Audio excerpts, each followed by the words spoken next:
चलिए अब अगले क्वेश्चन पर आते हैं बच्चों। इस क्वेश्चन में क्या बोला है, PT diagram of an ideal gas having three different densities rho 1 rho 2 and rho 3 are shown, then which of the following is correct. Rho 1 rho 2 rho 3 अलग अलग डेंसिटी के तीन ग्राफ दिए हैं, प्रेशर टेम्परेचर।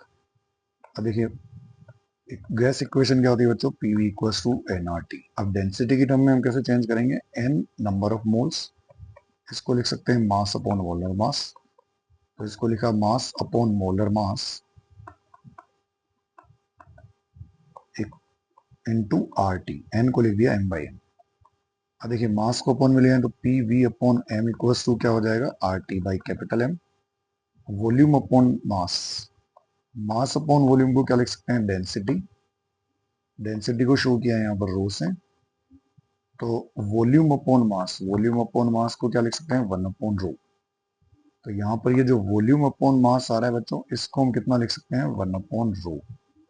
तो वैल्यू क्या मिल जाएगी, P by rho equals to R T by M. ये हमारे पास इक्वेशन हो जाएगी डेंसिटी की टर्म में, आइडियल गैस इक्वेशन।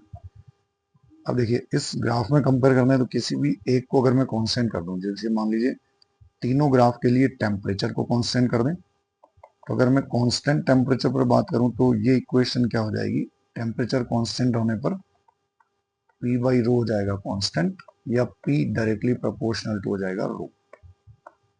मतलब जहां प्रेशर ज्यादा होगा वहां डेंसिटी भी ज्यादा होगी। तो अगर मैंने तीनों के लिए टेम्परेचर कांस्टेंट कर दिया तो देखिए यहाँ प्रेशर, इसके लिए प्रेशर और इसके लिए प्रेशर, तो ये प्रेशर है P1, यहाँ पर प्रेशर हो गया P2, और यहाँ प्रेशर जो हो जाएगा ये हो जाएगा P3। अब देखिए कांस्टेंट टेम्परेचर पर प्रेशर का रिलेशन क्या हो गया बच्चों, P1 सबसे ज्यादा है, P2 इससे कम है और P3 सबसे कम है। तो डेंसिटी का भी ये रिलेशन हो जाएगा, डेंसिटी हो जाएगी रो 1 ग्रेटर देन रो 2 ग्रेटर देन रो 3। तो करेक्ट ऑप्शन जो मिल रहा है बच्चों वो सेकंड वाला ऑप्शन मिल जाएगा। करेक्ट ऑप्शन क्या हो जाएगा, सेकंड। ठीक है बच्चों।